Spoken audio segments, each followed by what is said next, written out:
friends. I suppose one of the reasons why Cain turned out badly was because there had been no books on child psychology written in his time.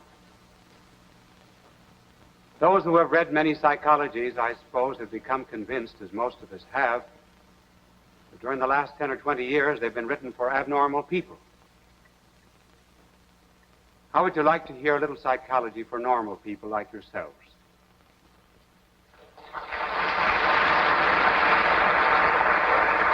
There are 10,000 people that are running toward an abyss, and one man runs from it. He seems to the others to be in flight. And when indeed there are so many abnormalities, it behooves us to recall that there is really a psychology for normal people. And we will try to explain it tonight in this lecture, first of all, by showing the difference between knowing and loving, and then showing the difference in knowing and loving between man and woman. First of all, our soul has two faculties. One faculty is the faculty of knowing. The other is the faculty of loving. We are like an animal inasmuch as we have sensations and passions, but this is something which is specifically human.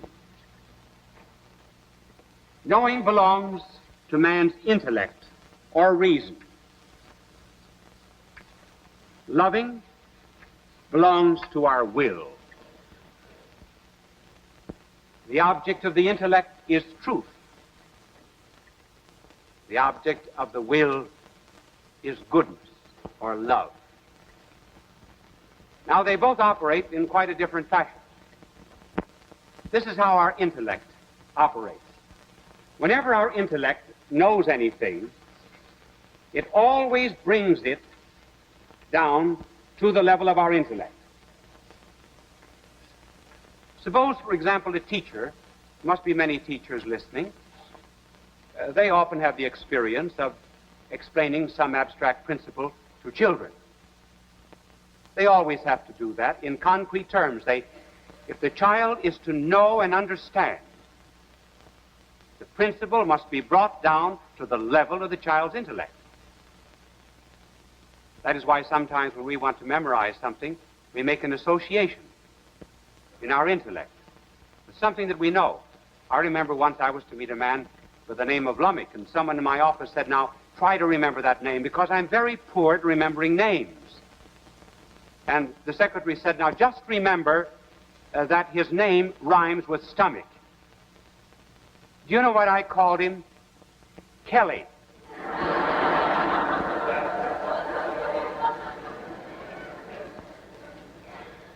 You take something very simple that is known. Take a flower in a crannied wall. Well, you bring that up into an intellect like Tennyson's, and it comes out as a poem. A flower in the crannied wall, if I knew what you are, root and all, I should know what God and man is. So the object of the intellect is in itself. Now notice the difference with the will. The will always goes out to meet the object that it loves. If, for example, you love music, you have to meet the demands of music. If you study a foreign language, you have to go out to meet the demands of that language. If, for example, a young man is courting a woman and she loves poetry, well, he's very foolish if he tries to quote mathematics to her.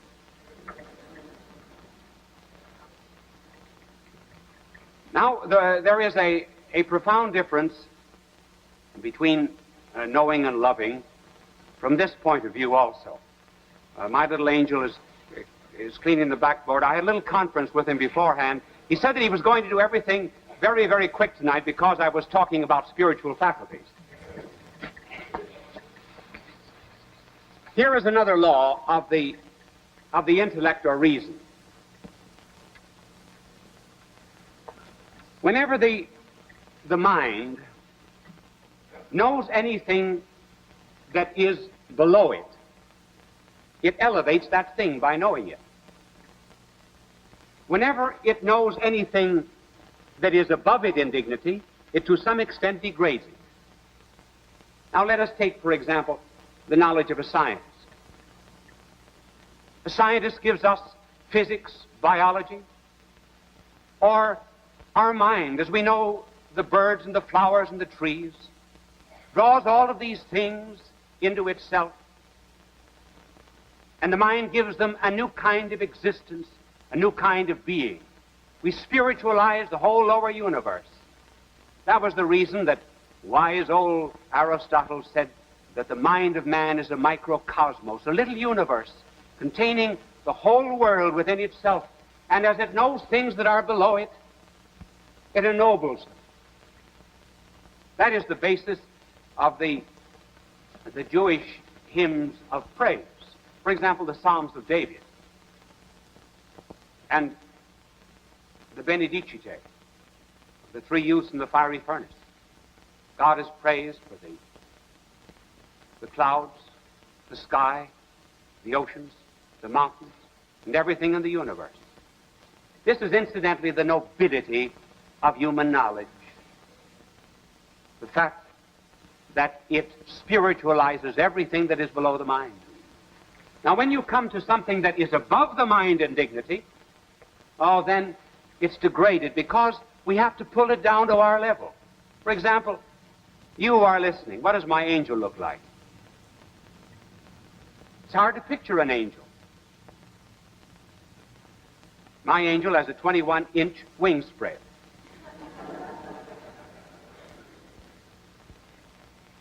You try to bring the knowledge of God down to your intellect. It's almost impossible. That is why we have to, in the natural order, negate many things about earth in order to know God. Incidentally, that was one of the fine insights of the play, was it not, Green Pastures, where God appeared as just a common figure on the stage. No attempt to approximate deity. It's always good theater, therefore, in a movie, for example, not to show the person of Christ, because one would miss his divinity by making him purely human. Now, we come to the will. And here, the operation is just the contrary, because we said the will always draws everything to itself. When the will loves anything that is below it, it degrades itself. Take, for example, suppose the primary love of man was money.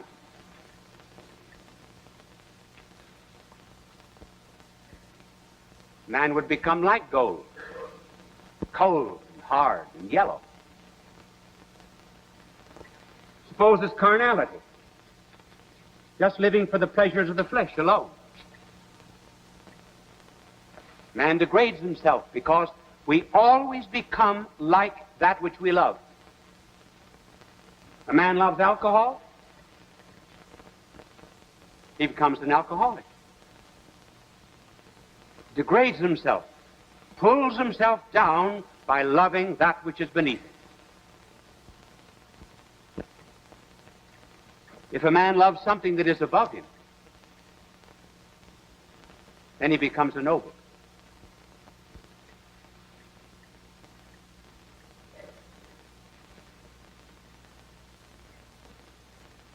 That is why it is important for youth, and for everyone, in fact, to have the right kind of ideals and the right kind of heroes, because we tend to imitate them. Whom do we love? A player of a percussion instrument? Is he an ideal?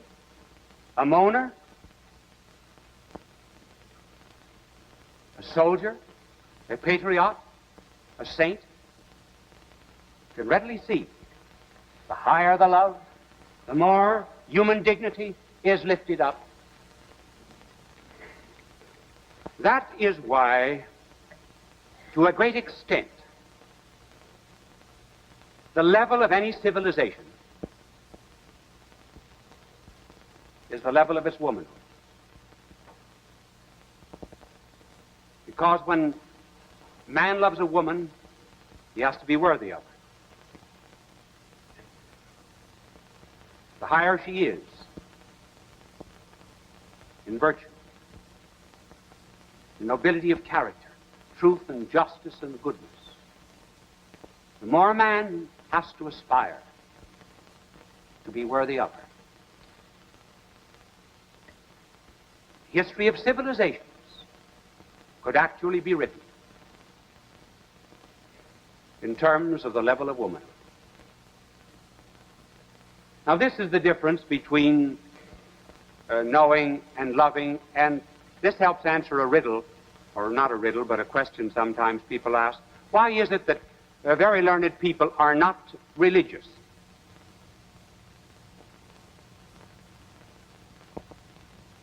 Now, that question must not point to the fact that people who are religious are not intellectual. But we must remember that the intellect and the will operate in different ways. The intellect draws something to itself, and the will always goes out to that which it loves. Now, take, for example, a chief of police.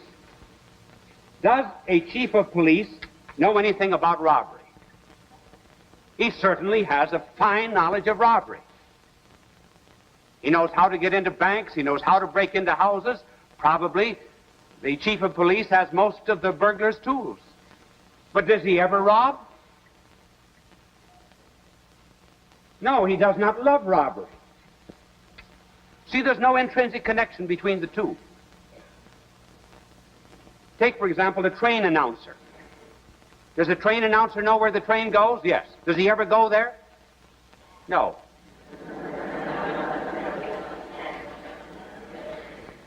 And so it's possible, as you see, for people to know something about any particular science or art and still not love. Thomas Aquinas said, the least love of God is worth more than the knowledge of all created things. This has been a very abstract lesson so far, and I hope now that we can make it a little concrete. And it will be a little more concrete if we tell you that now we're going to be concerned with the difference between a man and a woman in knowing and in loving. I hope that I start no disputes in families this evening. The first difference between a man and a woman is that a man is concerned principally with things and a woman with persons. That's the first difference.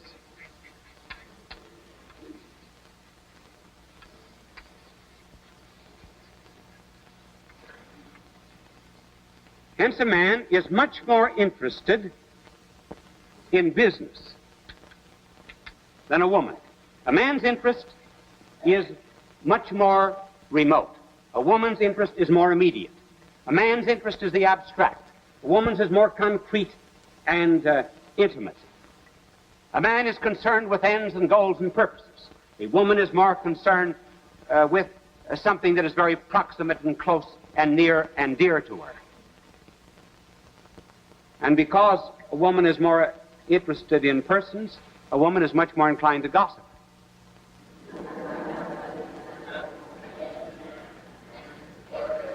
That is not necessarily a fault any more than talking about business. Ever notice, hear a conversation of men on a train?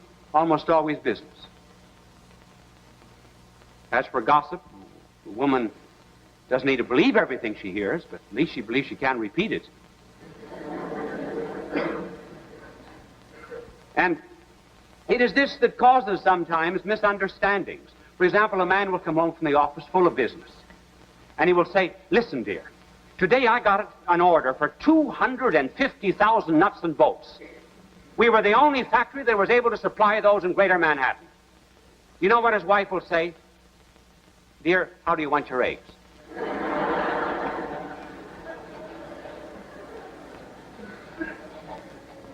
And then the other way around. Man is reading the newspaper.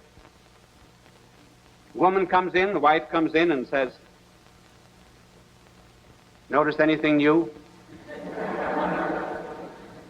Why is it, after thousands of years of civilization, husbands have never been able to pick out hairdos and new hats?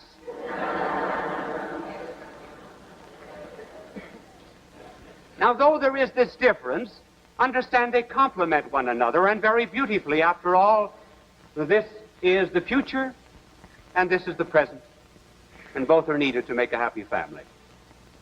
A second difference between the love of a man and the love of a woman is that a man will always give reasons for loving. A woman gives no reasons for loving.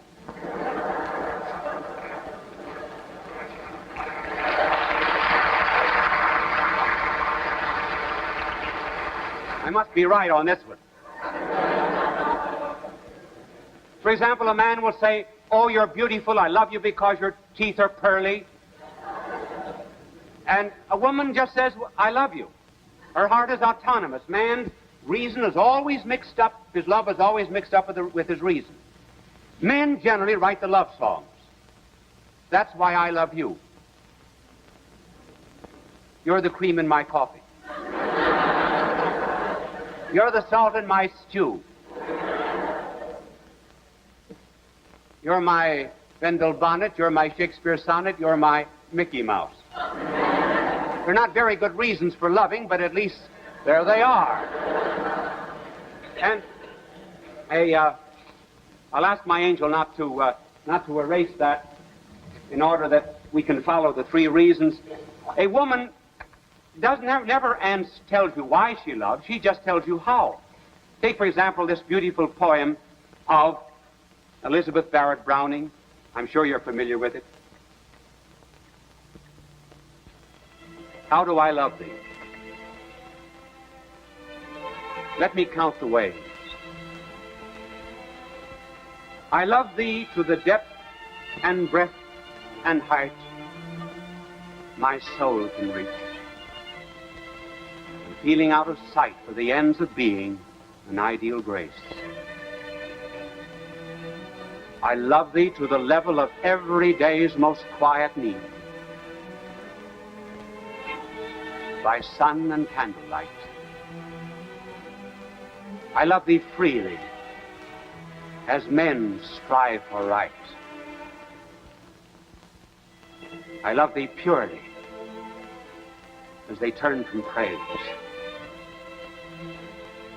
I love thee with a passion put to use in my old griefs, and with my childhood's faith. I love thee with a love I seem to lose with my lost saints. I love thee with a breath, smiles, tears of all my life. And if God choose, I shall but love thee better after death.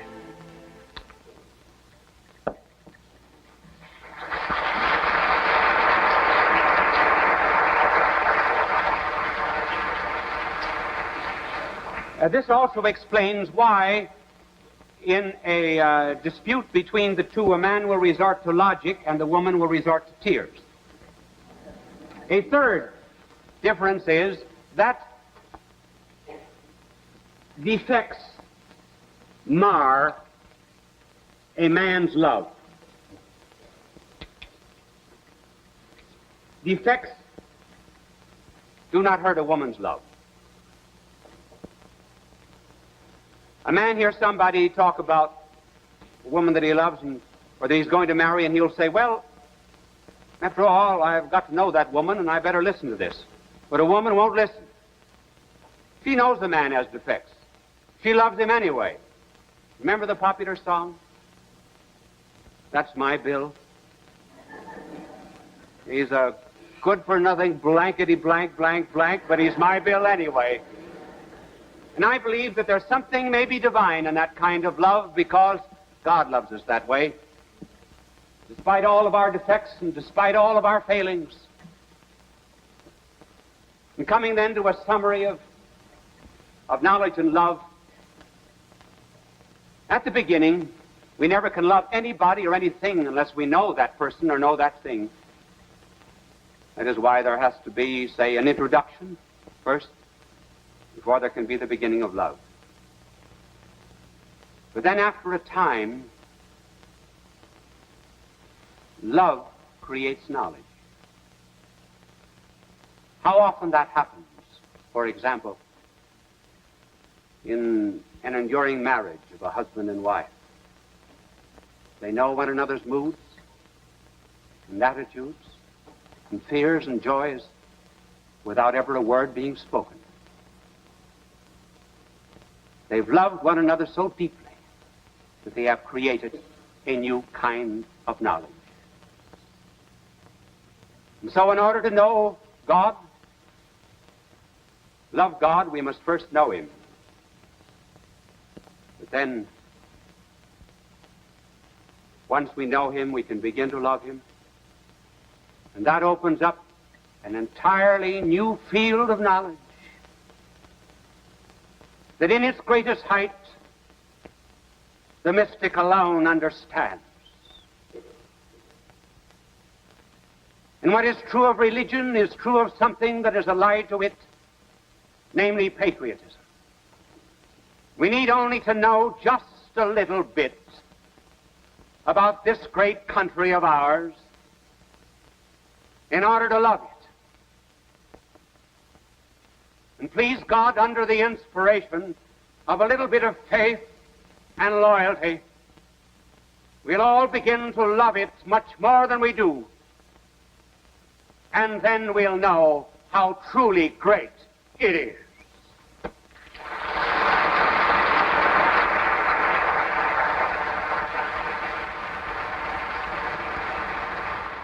Could it be that those of us who live in this modern world already have enough knowledge, but possibly not enough love?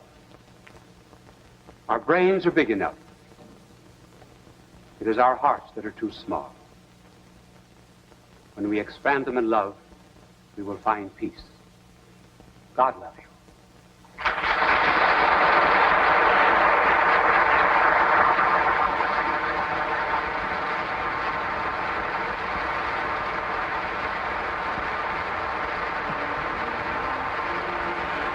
And that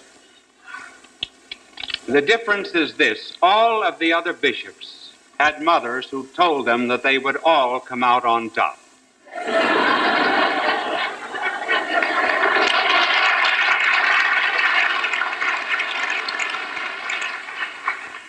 I have more problems than they do.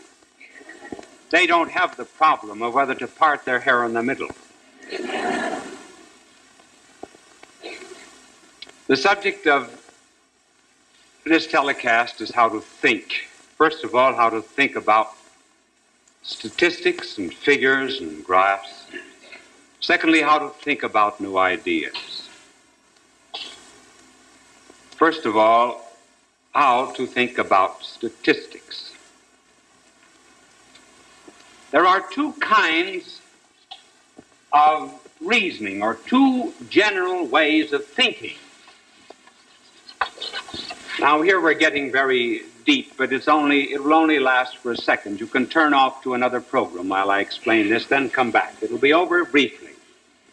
One way of reasoning is called deduction, and that is from the universal to the particular. For example, all men are mortal, John is a man, therefore John is mortal. And the other reasoning, from which there come graphs and statistics, is induction. Induction is from the particular to the general or the universal. Now, one of the reasons why we have to use this particular kind of reason is because we would never know certain conclusions unless we made an investigation.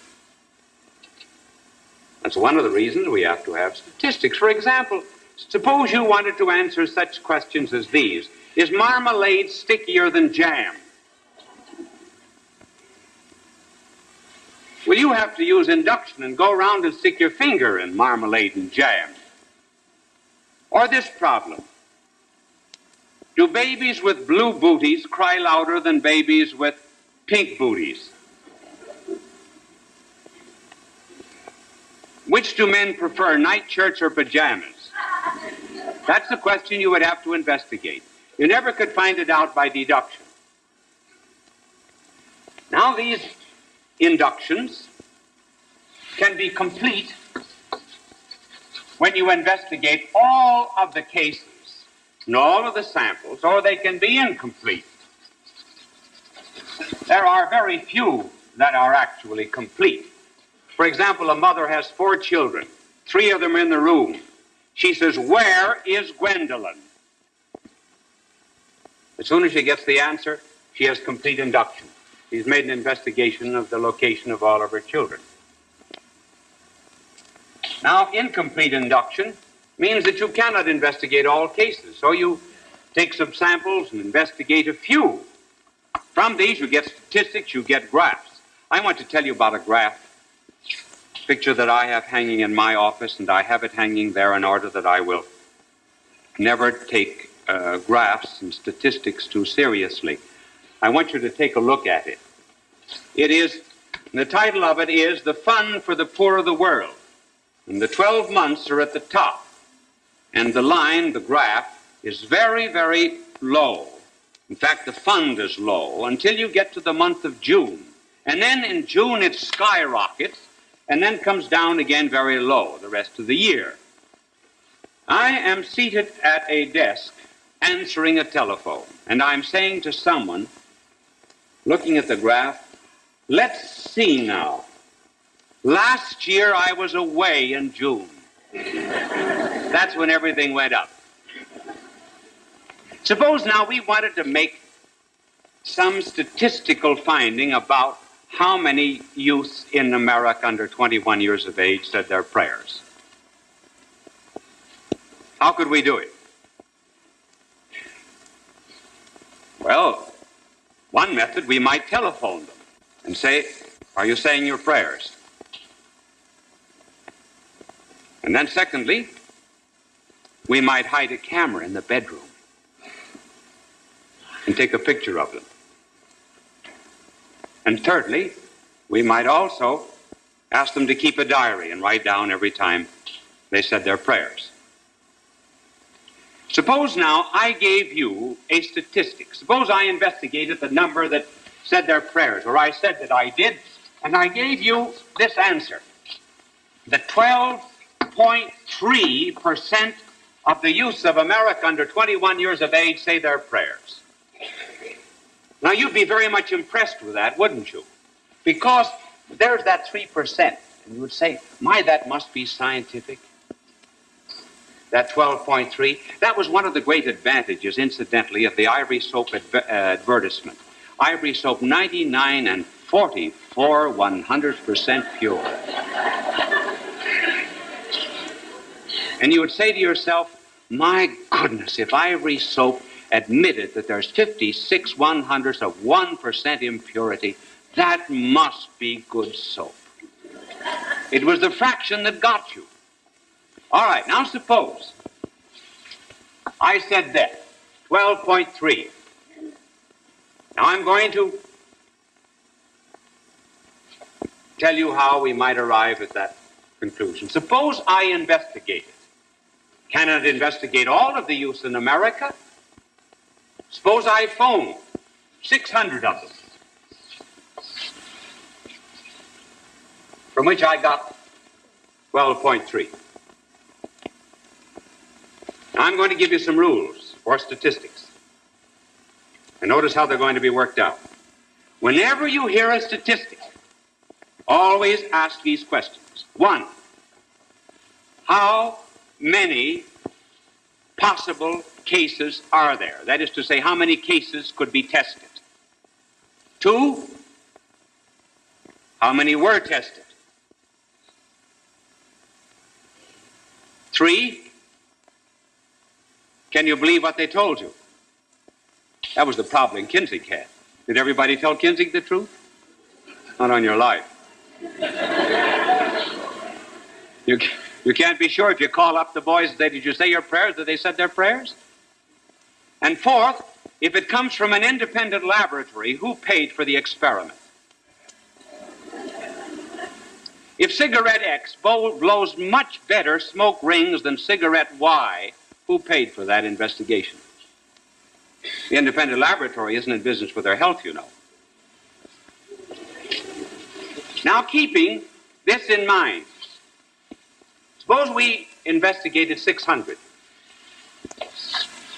How many boys and girls are there in the United States under 21 years of age? 60,160,000.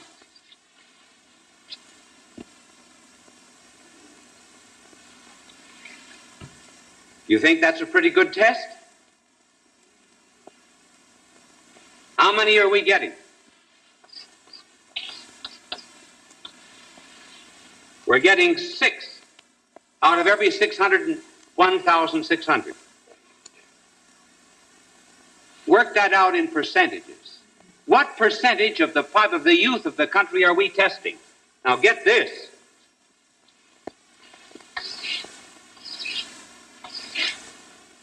I'm not finished yet.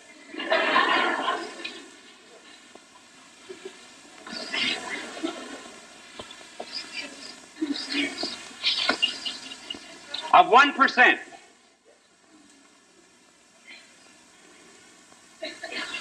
You see, I'm a rapid calculator. Did you ever hear about the rapid calculator? It was a man who was on a train. Somebody behind him said 648 cows as they passed by one field, 1,238 cows, 78 cows. The individual was curious. He said, how do you count them so fast with this train going this way? He said, I'm a rapid calculator. And he said, I count the legs, divide by 4.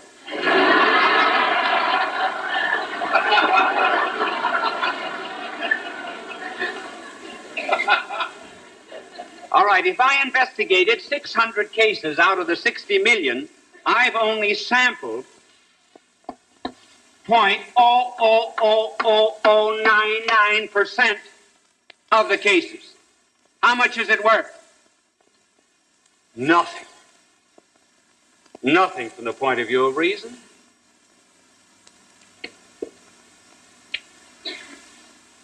Remember, in 1936, the Literary Digest sampled 10 million people, and after sampling 10 million people as to how they would vote, they concluded that the electoral votes in November of that year would be 370 for Landon and 161 for Roosevelt. And they consulted 10 million. What do you suppose we're going to get if we consult 600 or 800? Did Landon become president? Anybody got an old Landon button just to remind us of these things?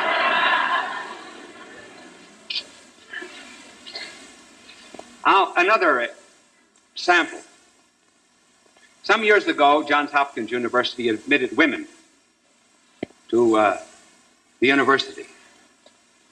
The following year, was reading in a work on statistics, figure was given out that 33 1/3% of the women who attended Johns Hopkins University married professors.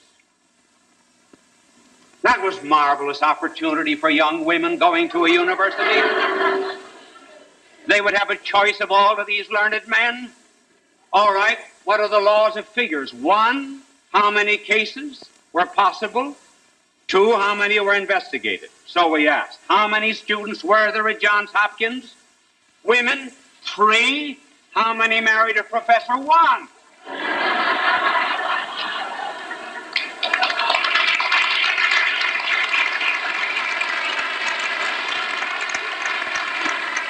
So if you want to think clearly, always find out how many cases were possible before you believe a statistic.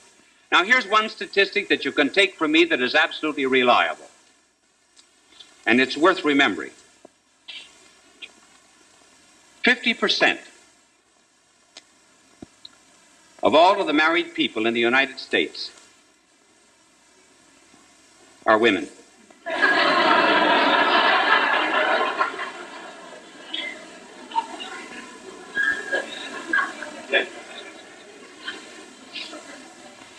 The other 50 are men. Now, another way to think is never completely follow a mood. See, there are styles in thinking just as there are styles in women's clothes. I once saw a man running like mad with a hat box in his hand. I said, "What are you running for?" He says, "I'm trying to get the hat home before it gets out of style."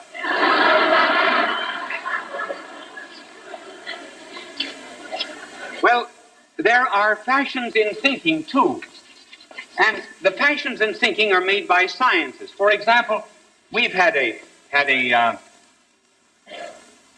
three styles. We had biology, was a very popular science at one time, and then physics, and then psychology. In 1859, when Darwin published his Origin of Species, not scientists now, but popularizers, lyricizers, romanticizers, those who felt that art and literature and everything else should dance to the tune "Pipe for It" by a science, made everything evolve. For example, Grant Allen wrote about the evolution of God, evolution of marriage by Westermarck, creative evolution by Bergson, which the whole cosmos was evolving. I used to attend lectures at the University of Paris. Bergson was there teaching, and he was very popular, you see, because he had romanticized this. It was the mood and fashion to talk of evolution in those days. And you had to go sit through a dull, stale, flat, unprofitable lecture on mathematics in order to save your seat for Bergson's lecture. And all of the fashionable dames of Paris and London were there. You'd find outside of the Collège de France, you'd find automobiles, Rolls-Royce, Chanard Walkiers, Hispanis, Suiza, Renaults, and all the fine machines. I remember one day coming out of the class of Bergson, some English lady spoke to me. She says, "Wasn't that a wonderful lecture?" I said, "What did he say?" And so she told me something that he didn't say, and I spoke to her in French. She didn't understand a word of French, but Bergson was wonderful. So it was the fashion. Then that fashion died. Then when Einstein developed his theory of relativity, then we got a whole group of lyricizers here who said that everything is relative to space-time. And then we got relativity of morals, relativity of law. And then we got a new kind of literature in which we were constantly getting back to new beginnings. Remember Gertrude Stein, "A rose is a rose, is a rose, is a rose, is a rose." And Professor Alfred North Whitehead of Harvard said that God is a creature whose matrix is space-time. It was just the popular thing to do, to talk about space-time. And then that ceased to be popular, and then we got into the domain of psychology. And when Freud, as a scientist, published his work in which he developed the importance of the subconsciousness, which was indeed a great scientific contribution, there immediately cropped up here those who made everything dance to the tune of psychology. Then you got juvenile delinquency explained away as an Oedipus complex. God was called a father complex. Then you got a new style of literature. Notice today the short stories don't end, they just stop. There are no characters in literature like there were in the Victorian era, characters with an ethical simplicity like Micawber or Uriah Heep. They're disconnected, like pearls in the string of which is broken. And one is interested only today in the psychology of everything. That's because it happens to be a mood. Now the point is this: one cannot take, and to think well, remember that you cannot take the methods and the conclusions of one science and apply them indiscriminately to another science. Each science has its own object, its own method. And it is entitled to that method.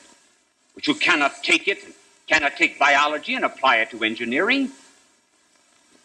You cannot take the subject of a sentence and apply it to another sentence. For example, take, for example, the sentence, this sentence here. Mathilde is artistic. And now take the sentence, the piggy, Porky, is fat enough to kill. Now, can you take the predicate artistic and apply it to this sentence here and say Porgy is artistic? Can you take this, Porgy is fat enough to kill, and apply it to Mathilde? Well, neither can you take the conclusions of one science simply because there's evolution of the biological order doesn't follow that God is evolving, that marriage is evolving, that everything else is evolving. When, for example, you have a at the palm of your hand, you do not call in a florist. Something, you break the key in your door, you do not call in a piano tuner. Something happens to your windpipe, you don't call in a plumber. If you want to discover the authenticity of a Rembrandt, you don't call in the Lord Chancellor. He's a specialist in law, but he's not necessarily a specialist in art. And therefore, every particular science has its own domain, its own method. And a good thinker will not allow the methods and the categories and the theories to overflow into other domains. And furthermore, it's always a good thing to remember that if you marry the mood or the spirit of an age, you will be a widow in the next one. These fashions simply do not last. And it is not to be said that if one does not follow each of these fashions, that one is behind the times. No, one is behind the scenes. And sees that theories that were popular years ago will be forgotten in 10 or 15 years. But we've got to have some principles that do not change to live by. Who today knows Herbert Spencer? How many books of Herbert Spencer are taken out of the public libraries of the United States? Yet everybody read Spencer 50 years ago. Nobody knows him today. That's going to be true of the same ones who create the mood of this hour. Therefore, to think well, one has to have principles that are independent of space and time, by which one can live. We know that these principles exist, and we know there's such a thing as truth, simply because there's a logos, there's an intelligence behind the universe. And one of the great thrills of thinking is to know all the sides, but also to know what is right and what is true. Why, it's a romance very much, as Chesterton says, like driving a chariot, 6 wild horses, driving them down a mountain lane road. And on either side of this mountain road, there's a ravine here, precipice here, chasm here, and a pit here. And the thrill of following truth is to drive those horses straight down that line. Oh, it's the easiest thing in all the world to be a rightist, for example, in politics. All you got to do is tumble over. The easiest thing in the world to be a leftist. Just fall over. Let go. It was the easiest thing in the world to be an Aryan in the 4th or 5th century. Easiest thing in the world to tumble into some mood today. Very easy to be a communist. Just as simple as falling off a log. Very easy to be a Nazi.